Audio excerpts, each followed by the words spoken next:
Hello! Hi అండి. అందరూ ఎలా ఉన్నారు? నేనైతే చాలా బాగున్నాను. ఈరోజు ఈ వీడియోలో రీసెంట్‌గా ఆగస్ట్ 22న ఇమిగ్రేషన్‌ని చూసుకునేటటువంటి యూఎస్‌సిఐఎస్ అయితే ఒక అప్డేట్‌నైతే పబ్లిష్ చేశారు. అసలు అదేంటి? దానివల్ల ఎవరికి ఎలాంటి ఎఫెక్ట్ ఉంటదని చెప్పేసి ఈ వీడియోలో మీతో అయితే షేర్ చేద్దాం అనుకుంటున్నాను. సో, ఇంకెవరైనా మొదటిసారి మన ఛానెల్‌ని చూస్తున్నట్లయితే తప్పకుండా సబ్స్క్రైబ్ చేసుకొని వీడియోనైతే లైక్ చేయండి. ఎవరికైనా యూజ్ అవుతది అనుకుంటే షేర్ కూడా చేయండి. ఆ పాలిసీ ఏంటి అంటే resume in personal investigation of alien for apply in naturalisation. అంటే ఎవరైతే గ్రీన్ కార్డ్ హోల్డర్స్ ఉంటారు కదా! వాళ్ళు ఆ తర్వాత సిటిజన్‌షిప్‌కి అప్లై చేసుకుంటారు. కొంతమంది చేసుకుంటారు, కొంతమంది చేసుకోరు. యాక్చువల్‌గా గ్రీన్ కార్డ్ మీద మనం ఎన్ని సంవత్సరాలైనా ఉండొచ్చు. అంటే ఒక 5 ఇయర్స్ తర్వాత మళ్ళీ దాన్ని రెన్యువల్ చేసుకుంటూ అలా ఉండొచ్చు. ఎన్ని ఇయర్స్ అయినా గ్రీన్ కార్డ్ మీద ఉండొచ్చు. బట్ కొంతమంది ఏంటంటే సిటిజన్ అవ్వాలి అని అనుకుంటారు కదా! సో, వాళ్ళు అప్లై చేసుకుంటారు. అలాంటప్పుడు అందులోపల కొన్ని మార్పులైతే తీసుకురాబోతున్నాము అని జెప్పేసి.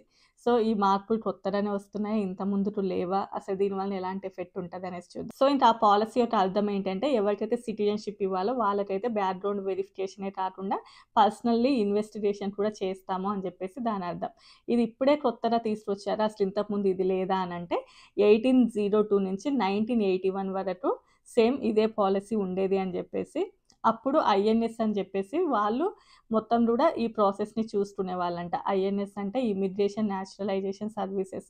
సో, వాళ్ళు ఎవరికైతే ఈ సిటిజన్‌షిప్ ఇవ్వాలో అవన్నీ కూడా అప్పుడు 1981 వరకు ఐఎన్ఎస్ వాళ్ళు మొత్తం గూడా దీనిని చూసుకునేవాళ్ళు. అప్పుడు వాళ్ళు 2 బేసెస్ మీద సిటిజన్‌షిప్ ఇచ్చేవాళ్ళంట. ఫస్ట్ వన్ వచ్చేసి ఫీల్డ్ విజిట్ అని జెప్పి. అంటే ఎవరికైతే గ్రీన్ కార్డ్ తర్వాత సిటిజన్‌షిప్‌కి అప్లై చేసుకుంటారో డైరెక్ట్‌గా వాళ్ళ ఇంటికి వెళ్లి వాళ్ళ బ్యాక్‌గ్రౌండ్ మొత్తం గూడా అక్కడ తెలుసుకొని, వాళ్ళ చుట్టూ ఉన్నటువంటి నైబర్స్‌ని కూడా వీళ్ళెలాంటి వాళ్ళు, వీళ్ళు ఎలా ఉంటున్నారు, వీళ్ళ వలన ఏమైనా ప్రాబ్లమ్ ఉందా, వీళ్ళ వలన కంట్రీకి ఏమైనా ప్రాబ్లమ్ ఉందా, లేకపోతే ఇక్కడ అంతా బానే ఉంటున్నారా వీళ్ళా అని జెప్పేసి ఆ చుట్టుపక్కల ఉన్న వాళ్ళందరిని కనుక్కొని నెక్స్ట్ వాళ్ళు ఎక్కడైతే వర్క్ చేస్తారో వాళ్ళ దగ్గరికి గూడా వెళ్లి వీళ్ళు ఓకేనా, బానే ఉంటారా, సో, మొత్తం అలా డీటెయిల్‌గా మొత్తం గూడా వాళ్ళ గురించయితే కనుక్కున్న తర్వాత దెన్ ఓకే అని అనిపిస్తే అప్పుడు వాళ్ళు అంతా ఓకే అని జెప్పేసి వాళ్ళ గురించయితే డీటెయిల్స్ అయితే పంపిస్తారంట. వీళ్ళ వలన ఎలాంటి ప్రాబ్లమ్ లేదు అని జెప్పేసి. ఆ ఫీల్డ్ విజిట్ ఆఫీసర్ మొత్తం గూడా ఓకే అని అనిపిస్తే, అప్పుడు వాళ్ళ యొక్క డేటానంతా సబ్మిట్ చేసినట్లయితే సెకండ్ వన్ వచ్చేసి ఏంటంటే, వీళ్ళు కోర్ట్‌కి వెళ్ళిన తర్వాత ఆల్రెడీ ఎవరైతే అమెరికన్ సిటిజన్స్ ఉంటారో ఒక ఇద్దరు వీళ్ళకి విట్‌నెస్ లాగా ఉంటారంట. దెన్ అక్కడితో వాళ్ళ సిటిజన్‌షిప్ అలా వచ్చేది. ఆ తర్వాత 1981 తర్వాత యూఎస్ గవర్నమెంట్ ఏంటంటే, ఇలా ఈ ఫీల్డ్ విజిట్ అవసరం లేదులే. ఎందుకంటే ఎలాగో సెంట్రలైజ్డ్ డేటాబేస్ ఉంది కదా! సో, అందులోనే వాళ్ళ యొక్క బ్యాక్‌గ్రౌండ్ ఆల్‌మోస్ట్ అంతా గూడా తెలిసిపోతది. సో, ఏదైనా ప్రాబ్లమ్ అనిపించినా, లేకపోతే ఇంకా ఏదైనా ఉన్నా కూడా ఎఫ్‌బీఐ డేటాబేస్ ద్వారా మొత్తం గూడా తెలుస్తదని జెప్పేసి అప్పుడు ఎఫ్‌బీఐకి అప్పజెప్పారంట. అప్పుడు ఈ యూఎస్‌సిఐఎస్ అనేది లేదు. 1802-1981 ఆ టైం లోపల. సో, వీళ్ళకి అప్పచెప్పిన తర్వాత అప్పటి నుంచి ఎఫ్‌బీఐ చూసుకున్నదంట ఒక 10 ఇయర్స్ వరకు. ఆ తర్వాత ఇంక అవసరం లేదులే. ఏదైనా పెద్దగా వాళ్ళ వలన ప్రాబ్లమ్ అనిపిస్తుంది. ఏదైనా కొంచెం క్రిటికల్ సిట్యుయేషన్స్ లాగా ఉన్న వాళ్ళ వరకే, ఏదైనా తేడాగా ఉన్న వాళ్ళ వరకు మాత్రమే బ్యాక్‌గ్రౌండ్ వెరిఫికేషన్ అవన్నీ ఉంటాయని జెప్పేసి, ఆ తర్వాత నుంచి ఈ వెరిఫికేషన్స్ అలాంటివి లేకుండానే ఈ సిటిజన్‌షిప్ అనేది ఇస్తూ ఉండేవాళ్ళంట. బట్ ఇంకా ఆ తర్వాత నుంచి ఇంకా యూఎస్‌సిఐఎస్ అనేది చూసుకుంటూ ఉంది. అండ్ మనది ఎస్ఎస్ఎన్ ఉంటది. అంటే ఇండియాలో పాన్ కార్డ్ లాగానే ఇక్కడ కూడా ఎస్ఎస్ఎన్ ఉంటది కదా! దాని ద్వారా అసలు మనం ఏం జాబ్ చేస్తున్నాం, ఎంత సంపాదిస్తున్నాం, అండ్ యూఎస్‌సిఐఎస్ దగ్గర మన డీటెయిల్స్ అన్నీ ఉంటాయి కాబట్టి అసలు మొత్తం కూడా మనం ఇక్కడ ఏమైనా చేయకూడనివి చేశామా, లేకపోతే యాక్సిడెంట్స్ చేశామా, అంటే మన యొక్క డేటా మొత్తం కూడా అక్కడ ఉంటది కదా! మొత్తం సెంట్రలైజ్డ్ డేటా ఉంటది కాబట్టి అంతా కూడా అక్కడ వాళ్ళు చూసుకుంటారు. ఇంకా మనకు అవసరం లేదులే అన్నట్లుగా అంత గట్టిగా ఏమి చూసేవాళ్ళు కాదంట. అంటే ఒకప్పుడు ఈ 2 ప్రాసెస్‌లున్నాయి కదా! అంటే ఫీల్డ్ విజిట్ చేయడము, మొత్తం వాళ్ళ గురించి తెలుసుకోవడం, ఆ తర్వాత వెళ్ళేటటువంటి ప్రాసెస్ కాకుండా న్యూగా వేరే ప్రాసెస్ అయితే వచ్చిందంట. బట్ ఇక ముందు నుంచి వాళ్ళేంటి అంటే, సో, కొన్ని బేసెస్ మీద ఓల్డ్ ప్రాసెసే అంటే ఇట్లా ఫీల్డ్ విజిట్ చేయడము, అలాంటివే చేయాలి అని అనుకుంటున్నాము అని జెప్పేసి. ఇది ఎప్పటినుంచి అప్‌డేట్ అవుతది అంటే, అక్కడ మాత్రం ఇమ్మీడియేట్ ఇంపాక్ట్ అని ఉంది. అంటే ఆగస్ట్ 22 నుంచే ఇంకా ఈ ప్రాసెస్ ఇలానే స్టార్ట్ అవుతది. ఎవరైతే సిటిజన్స్ అవ్వాలి అనుకుంటున్నారో వాళ్ళకి అని జెప్పేసి. అండ్ ఒకప్పుడు ఎలా ఉండేది అంటే, ఎవరైనా గ్రీన్ కార్డ్ మీద ఉంటే చాలా వరకు వాళ్ళు గ్రీన్ కార్డ్ మీదనే ఉండడానికి ఇంట్రెస్ట్ చూపించేవాళ్ళు.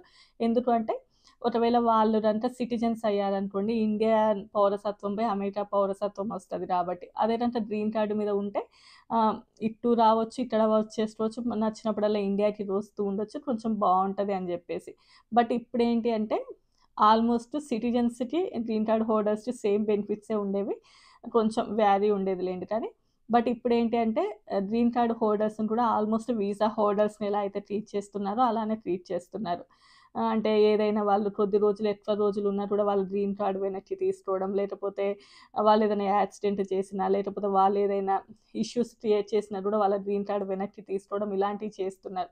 వన్స్ వాళ్ళు సిటిజన్స్ అయ్యారు అనుకోండి, ఇంకా ఆ సిటిజన్‌షిప్‌నయితే ఎవరు కూడా తీసుకోలేరు కాబట్టి చాలామంది ఇప్పుడు ఇంట్రెస్ట్ చూపిస్తున్నారంట అమెరికన్ సిటిజన్స్ అవ్వాలి అని చెప్పేసి. అది ఇండియన్సే కానియండి, ఇంకా వేరే కంట్రీ వాళ్ళు కూడా. సో, ఏంటంటే ఈ మధ్య కాలంలో చాలామంది సిటిజన్‌షిప్ అప్లై చేసుకున్న వాళ్ళ సంఖ్య పెరిగిందంట. సో, దీన్ని బేస్ చేసుకొని కొంతమంది పెద్దవాళ్ళుంటారు కదా! వాళ్ళేంటి అంటే, లేదు ఈ ప్రాసెస్‌ని డిలే చేయడం కోసమే మళ్ళీ ఓల్డ్ ప్రాసెస్ అని చెప్పేసి, ఈ ఫీల్డ్ విజిట్ ఇవన్నీ తీసుకొనొస్తున్నారు అని చెప్పేసి కొంతమంది. బట్ వీళ్ళేంటంటే, లేదు కొన్ని కంట్రీకి ప్రాబ్లమ్స్ క్రియేట్ అవ్వకుండా ఉండాలి అంటే, ఫస్ట్ అసలు ఫీల్డ్ విజిట్ అవన్నీ అయితే చేస్తేనే బావుంటది అని న్యూగా అయితే ఈ ప్రాసెస్ తీసుకొస్తున్నాము అని చెప్పి. సో, ఇంకా ఇప్పుడైతే యూఎస్‌సిఐఎస్ అండర్‌లో ఉంది కాబట్టి వాళ్ళు పర్సనల్ అదే ఫీల్డ్ విజిట్, పర్సనల్ ఇన్వెస్టిగేషన్ అయితే చేస్తాము అని చెప్పి. సో, దీనివల్ల పెద్దగా ఇంపాక్ట్ ఏముంటది, పర్సనల్ ఇన్వెస్టిగేషన్ చేస్తే పెద్ద భయమేముంటది అంటే, అంతట భయమేమి ఉండకపోయినా కూడా ఏంటి అంటే ఫస్ట్ వీళ్ళెళ్లి వాళ్ళ దగ్గర మొత్తం డీటెయిల్స్ తీసుకొని, వాళ్ళ యొక్క చుట్టుపక్కల ఉన్న వాళ్ళని, వీళ్ళు మీతో మంచిగానే ఉంటున్నారా? ఇక్కడ వీళ్ళ వలన ఏమైనా ప్రాబ్లమ్స్ క్రియేట్ అవుతున్నాయా? లేదా అని అనిపించినప్పుడు అక్కడ ఏదైనా కొంతమందికి ఎదురయ్యేటటువంటి ఛాన్సెస్ ఉంటాయి. చాలా వరకేంటంటే 10 ఇయర్స్, 15 ఇయర్స్ అక్కడ ఉన్నప్పుడు ఏదైనా ఒక చిన్న క్లాష్ వాళ్ళతో జరిగినా, సో, వీళ్ళెళ్ళినప్పుడు ఆ టైం లోపల ఏదైనా లేదు వీళ్ళు ఇలా ఉంటారు, అలా ఉంటారని ఏదైనా చెప్పినా కూడా అది హోల్‌లో పడేటటువంటి ఛాన్సెస్ ఉంటాయి. అండ్ దాని మీద ఇంకా ఇన్వెస్టిగేషన్ జరిగేటటువంటి ఛాన్సెస్ ఉంటాయి. సో, అలాంటివి ఎవరైనా ఎదురవుతాయి. అండ్ కొన్ని ఏరియాస్‌లలో మన ఇండియన్స్ ఎక్కువగా ఉన్న చోట ఇంకా వాళ్ళకి నచ్చినట్లుగా వాళ్ళుంటారు కాబట్టి ఏదైనా అమెరికన్స్‌కి డిస్టర్బెన్స్ అనిపిస్తున్నా, ఏదైనా అమెరికన్స్‌కి ఏదైనా ఇబ్బంది కలుగుతున్నా గూడా వాళ్ళు కంప్లెయింట్ చేయొచ్చు. అంటే లేదు వీళ్ళు ఇలా ఉంటారు, అలా ఉంటారు అని చెప్పినప్పుడు గూడా వాళ్ళకి సిటిజన్స్ వచ్చేటటువంటి సిటిజన్‌షిప్ రావడం అనేది కష్టమవుతది. అండ్ వాళ్ళెళ్ళేసి కంపెనీస్‌లలో కూడా అడుగుతారు గదా! అంటే రెగ్యులర్‌గా వర్క్ గురించి కానియండి మొత్తం. సో, అప్పుడు ఏంటి అంటే అక్కడ గూడా ఏదైనా వాళ్ళకి నచ్చక వీళ్ళంటే సో, వీళ్ళ మీద ఏదైనా నెగెటివ్‌గా చెప్పినా కూడా సిటిజన్‌షిప్ వచ్చేటటువంటి ఛాన్సెస్ అయితే తక్కువగా ఉంటాయి. సో, వీటన్నిటి బేసిస్ మీద ఏంటంటే, అంటే మన సిటిజన్‌షిప్ అనేది పక్క వాళ్ళ చేతుల్లో ఆధారపడి ఉంటదన్నట్లు. సో, వాళ్ళంతా ఓకే అంటేనే ఇంక నెక్స్ట్ ప్రాసెస్‌కెళ్తది అని జెప్పి, ఇంక అక్కడ చదివింది కొత్తగా వచ్చినటువంటి పాలసీ ఏంటనేసైతే మీతో చెప్పాను. మైట్ బీ ఎనీ రాంగ్ ఉంటే మీరు తప్పకుండా కామెంట్ సెక్షన్‌లో తెలియజేయండి. సో, మీకింకా దీని నుంచి డెప్త్‌గా కావాలి అనుకున్న ఎవరైనా అప్లై చేసుకోవాలి అనుకుంటున్న లాయర్స్ ఉంటారు కదా! అంటే ఇమిగ్రేషన్ లాయర్స్ వాళ్ళనైతే కాంటాక్ట్ అవ్వండి. సో, ఎలాంటి మార్పులొచ్చాయనేసి ఇంకా డెప్త్‌గా వాళ్ళైతే చెప్తారు. సో, ఇంతే అండి. ఈ వీడియో నచ్చితే లైక్ చేసి, షేర్ చేసి, సబ్స్క్రైబ్ చేసుకోండి. By by.